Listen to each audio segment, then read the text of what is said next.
एक बार की बात है, संत जी थे। वह श्री कृष्ण के परम भक्त थे। श्री कृष्ण की मानसिक पूजा करते थे। उन्होंने श्री कृष्ण के साथ पिता पुत्र जैसा संबंध बनाया था कि श्री कृष्ण मेरे बालक हैं और वह उसके पिता है। वह हर रोज कान्हा को उठाते, भोजन कराते, गोद में खिलाते, अपना पूरा वात्सल्य श्री कृष्ण पर उड़ेल देते। कभी कहते कान्हा मेरी दाढ़ी नोच रहा है, कभी कान्हा को पकड़ने उसके पीछे भागते। कृष्ण भक्ति में पूरा संसार भूल गए थे। हर समय कृष्ण भक्ति में ही रमे रहते। एक बार संत जी शिष्यों से कहने लगी कि मैं कभी गंगा स्नान करने नहीं गया। शिष्य कहते गुरु जी आप काशी जी चले जाओ। लेकिन संत जी श्री कृष्ण के वात्सल्य भाव में वे इतने रमे हुए थे कि उन्हें लगता था श्री कृष्ण कह रहे हैं कि मैं अभी छोटा हूँ, बाबा अभी आप मत जाओ।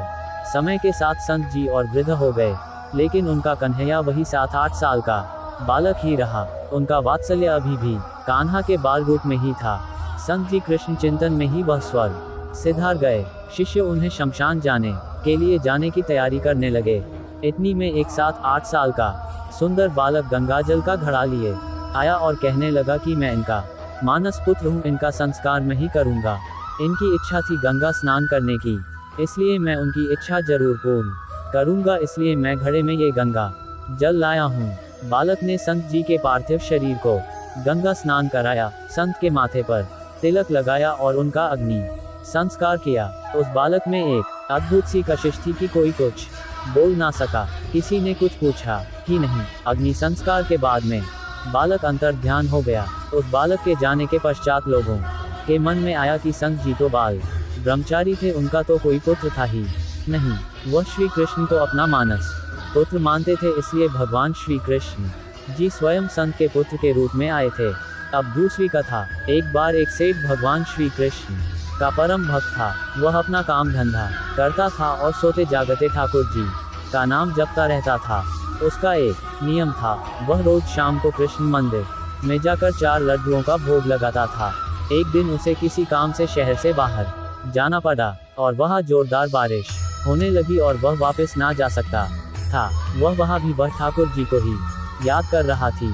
कुछ समय परेशान रहा कि आज मेरा भोग लगाने का नियम टूट जाएगा। फिर उसने मन में कान्हा जी से कि मैंने अगर सच्ची भक्ति की है तो मेरा नियम ना टूटने देना, और वह कान्हा जी का नाम लेते लेते सो जाता है। अगले दिन वापस आकर मंदिर जाता है। दुकान से प्रसाद में 4 लड्डुओं को लेता है और दुकानदार को पैसे देता है। दुकानदार उस सेठ से कहता है आपके कल के पैसे भी रहते हैं सेठ जी। ये सुनकर वह हैरान रह गया। उसने दुकानदार को बताया कि कल तो वह आया ही नहीं, तो कल कौन प्रसाद ले गया। दुकानदार ने उन्हें बताया कल एक छोटा सा लड़का बांसुरी पकड़े हुए आया और उसने कहा कि 4 लड्डू दे दीजिए सेठ जी के खाते में, इसके पैसे लिख देना। ये सुनते ही सेठ जी की आंखों से आंसुओं की धारा बहने लगी। उसे याद आया कि उसने कल मन में कान्हा जी को याद किया था और कहा था कि ठाकुर जी मैं तो नहीं आ सकता, पर आप तो किसी को भोग लेने भेज सकते हैं। दुकानदार ने पूछा सेठ जी क्या हुआ।